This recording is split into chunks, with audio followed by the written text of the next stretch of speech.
Moby-Dick, or The Whale, by Herman Melville. Chapter 26, Knights and Squires.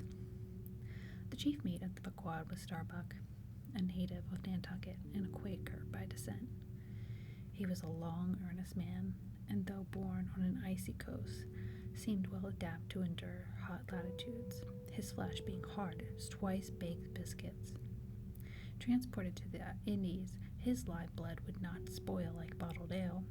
He must have been reborn in some time of general drought and famine, or upon one of those fast days for which his state is famous.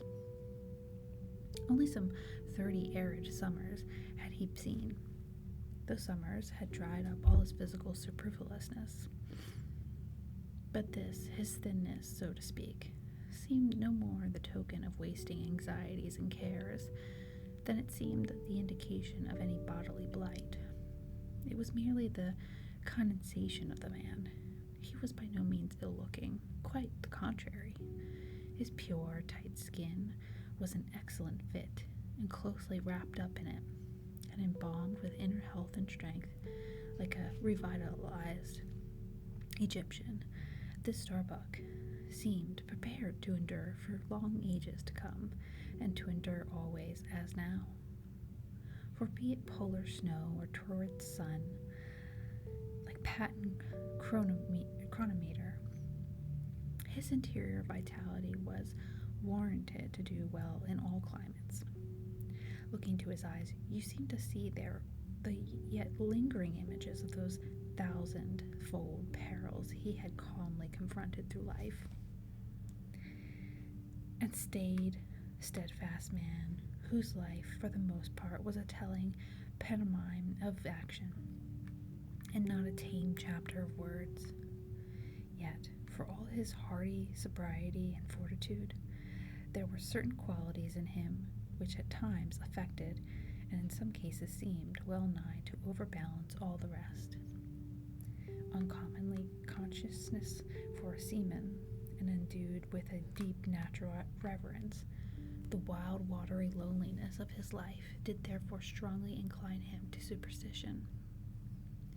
But to that sort of superstition which in some organizations seem rather to spring somehow from intelligence than from ignorance.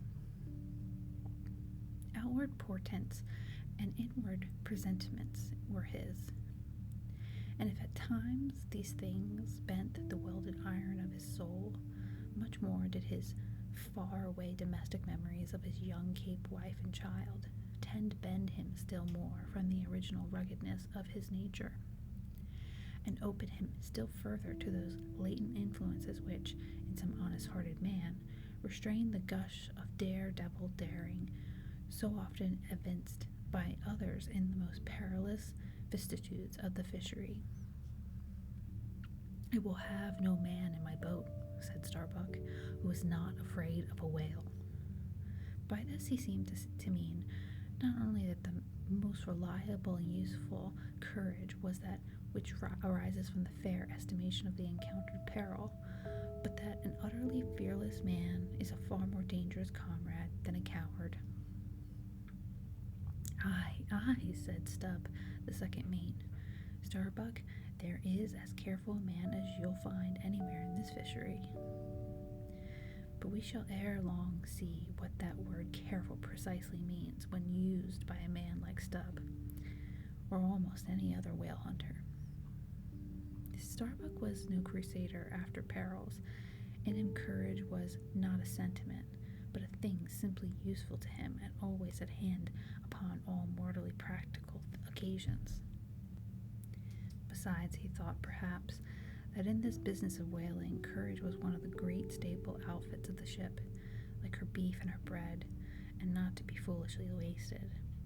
Wherefore he had no fancy for lowering for whales after sundown, nor for persisting in fighting a fish that too much persisted in fighting him.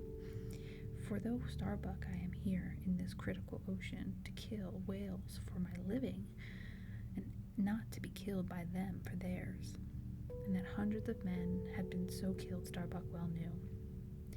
But doom was his own father's. Where in the bottomless deep could he find the torn limbs of his brother?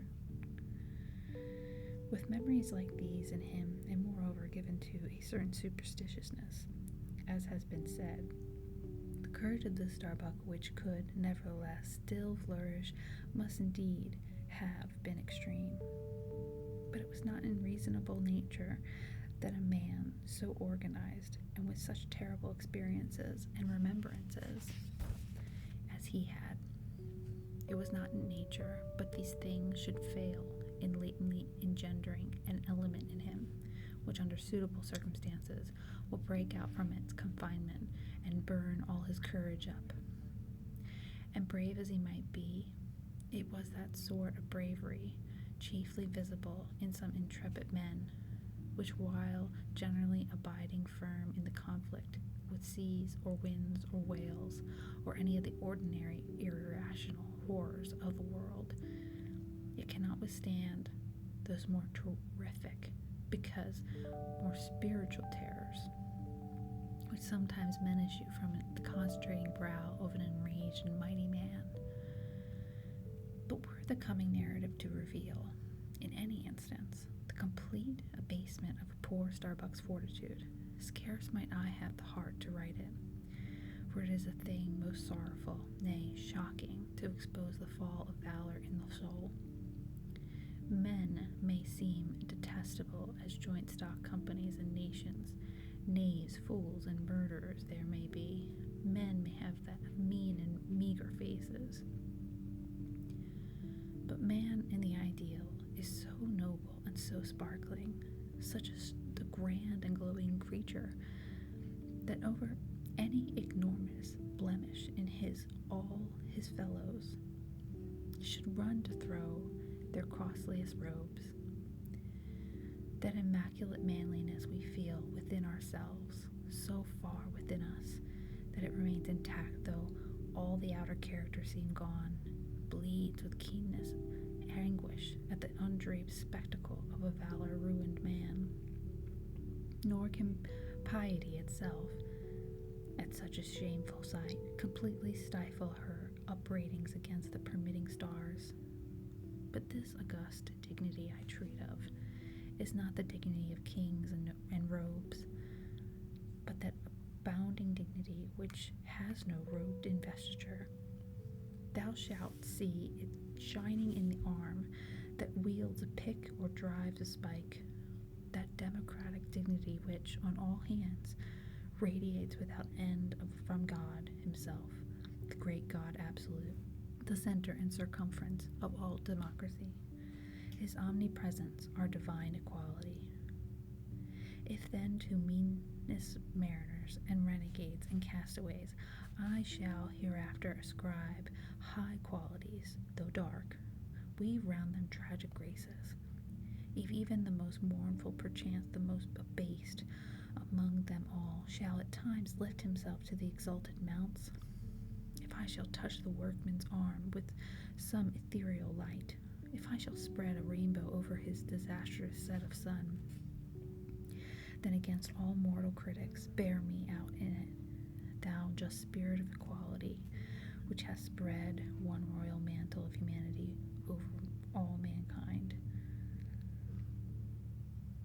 Bear me out in it, thou great democratic God, who didst not refuse to thwart convict Bunyan, the pale poetic pearl, who didst cloth with doubly hammered leaves of finest gold the stumped and paupered arm of old Cervantes, thou who didst pick up Andrew Jackson from the pebbles, who didn't hurl him upon a war horse, who didst thunder him higher than a throne, thou who in all thy mighty earthly marchings ever cullest thy selectest champions from the kingly commons, bear me out in it, O God.